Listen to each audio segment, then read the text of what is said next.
పవన్ కళ్యాణ్ గారు ప్రజలందరి దృష్టిలో డిప్యూటీ సీఎం, సినిమా వాళ్ళందరికీ పవర్ స్టార్. కానీ ప్రొడ్యూసర్ బండ్ల గణేష్కు మాత్రం ఆరాధ్య దైవం.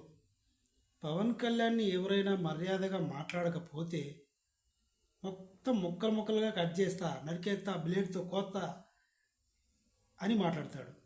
రీసెంట్గా ఒక ప్రొడ్యూసరు కలేజా, కుమరంపులి అనే సినిమాలు తీసిన సింగనమల రమేష్ అనే ఒక ప్రొడ్యూసరు రీసెంట్గా జరిగిన ఒక ఈవెంట్లో, సినిమాకు సంబంధించిన ఈవెంట్లో, నాకు ఇంతకుముందు 100 కోట్లు లాస్ వచ్చింది ఒక్కో సినిమాకి.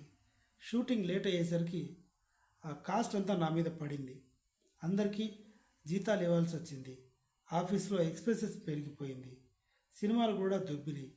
ఆ సినిమాలే పవన్ కళ్యాణ్ గారి కుమరంపులి, మహేష్ బాబు గారి కలేజా. 2 సినిమాలు లేటుగా తీశారు, 2 సినిమాలు దొబ్బినాయి. 2 సినిమాలకి 200 crores నాకు లాస్ వచ్చింది. కనీసం అయ్యో అని కూడా పవన్ కళ్యాణ్ కానీ మహేష్ బాబు కానీ అనలేదు. ఇది ఆయన చేసిన వ్యాఖ్యలు. దీనికి మా పవన్ కళ్యాణ్నే అంటావా నువ్వు? పవన్ కళ్యాణ్ గారు కొమరంపులి సినిమాకు సంబంధించి నీకు డేట్స్ ఇస్తే నువ్వు వాటిని మిస్యూజ్ చేసుకున్నావు. కంఫర్ట్గా నువ్వు యూజ్ చేసుకోలేదు. సినిమా బాగలేదు అంటే దానికి పవన్ కళ్యాణ్ ఒక్కడే కారణం కాదు కదా. నీ డైరెక్టరు, నీ టీం వర్క్ సరిగా లేకపోయి ఉండొచ్చు. పవన్ కళ్యాణ్ గారు కొమరంపులి సినిమా చేస్తున్నప్పుడు వేరే వాళ్ళకి డేట్స్ ఇవ్వకుండా ఆయన నీకు ఇచ్చిన డేట్స్ ప్రకారం షూటింగ్కి వచ్చాడు. నువ్వు సినిమా దెబ్బపెట్టుకొని ఆయన అనడం ఎందుకు?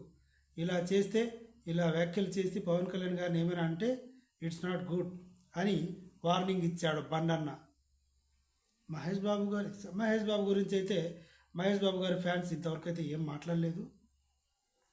జస్ట్ హీరోలు నాకు లాస్ వచ్చినప్పుడు రెస్పాండ్ అవ్వలేదు అన్నాడు అంతే, ఇంకేం అనలేదు. కానీ బండ్ల గణేష్ గారు మాత్రం దాన్ని సీరియస్గా తీసుకున్నాడు. బండ్లన్న అంటేనే సీరియస్. మొత్తానికి బండ్ల గణేష్ చెప్పింది కూడా కరెక్టే.